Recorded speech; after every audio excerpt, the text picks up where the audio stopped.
Skills Pays Bills Boxing back with another video. This time I'm breaking down the fight between Derek Chisora and Oleksander Usyk. We've just witnessed it on Sky Box Office with Usyk running out a unanimous points victor over Derek Chisora. And look, I don't agree with the 115, 113 cards. I just frankly don't. I think they're far too close.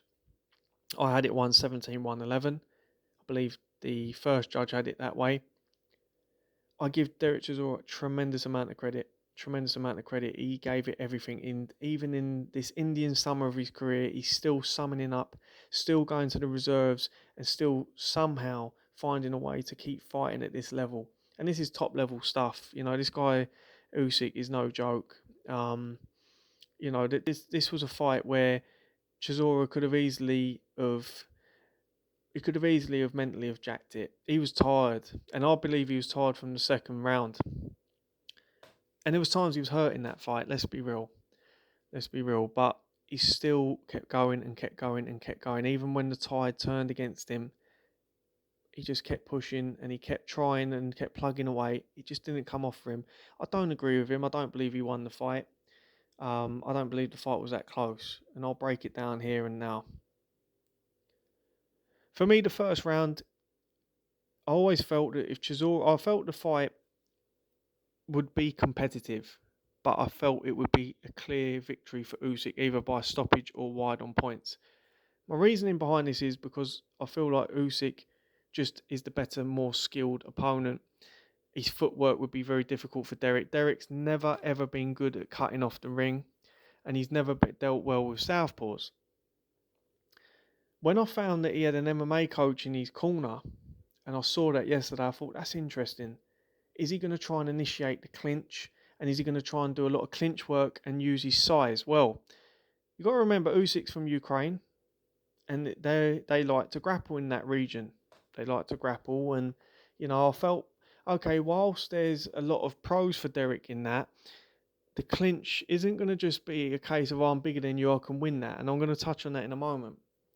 But the first round, he came out and he did everything that he needed to do in terms of getting out, disrupting Usyk's rhythm, getting to work early, imposing his will, letting him feel his size and his strength, and ruffle a few feathers. And he did that. He did that. But the difference is, Usyk's got an elite level mentality. All the way through that, I was looking at Usyk's eyes and I kept thinking, this guy's just weathering the storm. He's been here, seen it, done it. He smelt it. He knows what this is. He knows he can get through this. As long as he keeps himself sweet, he'll give away the round, but he'll get through it. And he gave away the round. He knew. He was unsettled. Yes, he didn't like the shots of the body, and there's a couple of complaints, but he got on with it. From there on in, Derek's feet slowed. Derek couldn't get close. He wasn't able to use his jab. He wasn't touching the body. He was just standing at range, waiting. And the reason why, it was little things that Usyk did. Usyk in the first round backpedaled. He was unsettled. He couldn't get his feet in front. He couldn't get his lead foot in front of him. He was just constantly pedaling and circling around the outside of the ring, just constantly moving.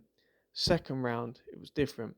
He got his right foot established, centre ring, half steps back rather than backpedaling into space. He kept the fight more centre ring, and then he moved across to his left. That made it a showdown between Usyk's left hand or Chisora's looping right. Well, anyone that knows boxing knows that the straight punch will always land first over the looping or the wide punch. So what Chisora did, he waited. And by waiting with his hands down, it meant that Usyk was starting to just toy with the jab. And then he was twitching and twitching. And then he would just flick the jab, hook off the jab, throw a little throwaway uppercut, and then he would land the left hand. And it wasn't about power, it was just about constantly keep moving and making Chisora think and turn it into a boxing match. And that's what he did. From there on in, Chisora was starting to follow and play to the tune of Usyk. Usyk circled round him. He started to get the pivot in. He started to come round and slip to the right and pivot round Chisora. Chisora didn't throw the left hook enough and he didn't work the body enough. For me, he left it a little bit too late. He made a few inroads late, but I believe in round 9, Usyk injured his hand. If you go back and watch, in round 9, he shakes the left hand towards the end of the round. And from there on in, that's where Chisora, round 10, 11 and 12, probably had most of his best work. I just feel that Derek Chisora on the night, just he's limited because he doesn't have the skills or the athleticism to be able to be effective at world level. However, his heart and his determination bridged that gap.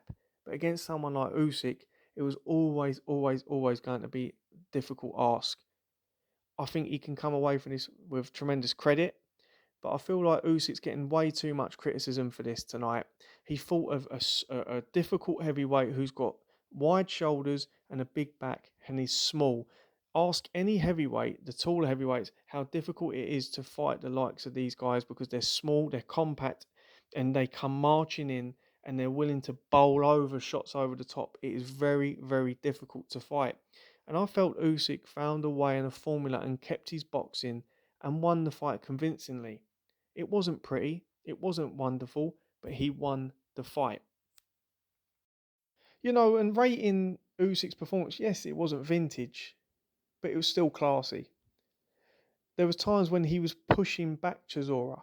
He was pushing him back and double fainting him, triple fainting him, twitching and controlling. And what I found fascinating was that he was controlling the clinch. The thing that some people were talking about yesterday after the news of the trainer, could it be that this is going to be the clinch and with the bigger man? He was pushing Chisora back. He was the one landing body shots on the inside. That's overlooked. But go back and watch it. But for me, as a performance, look, Dillian White struggled with Chisora twice. But yet he's world class and he was a threat so-called to the top guys in the division. Anthony Joshua used lateral movement against Andy Ruiz, a 20-stone Andy Ruiz, and got credit for it. So we've got to be fair here and give credit to Usyk. He boxed well. It wasn't vintage. It wasn't wonderful, but he got the job done. It was effective. And he boxed well. For me, whether he needs another fight or not, who knows? But he's definitely a threat to the guys in the division. It could be the one thing that I would be concerned about is he can hurt people. I see him hurt Chisora a few times tonight, but does he have the gears with the added poundage to push and get the finish? That's the question. But the big question is, how will Oleksander do with the big boys of the division? The big thing for him has always been, for his backers, has always been, well, in WSB, he did it against the likes of Joe Joyce. Well, that was over 5 rounds. These are 12 3-minute rounds now. It's a different kettle of fish. Will he be able to survive the onslaughts against those bigger men, those super heavyweights? That's going to be the big question. Chisora, and this is one thing I've noticed tonight, you hear, oh, well, Chisora backed him up, so Joshua will be able to do that. It's not as easy as that. You've got to bear in mind that Joshua has his own vulnerabilities and he's more textbook. He's a taller fighter. Chisora fights out of a smaller stance and bowls punches over, which makes him dangerous in his own way.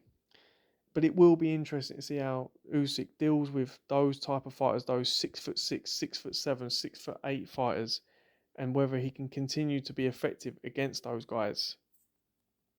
But that's enough from me. I want to hear your views. Leave your comments in the comments section below. Give this video a like and subscribe, and I'll see you soon. Thank you for watching.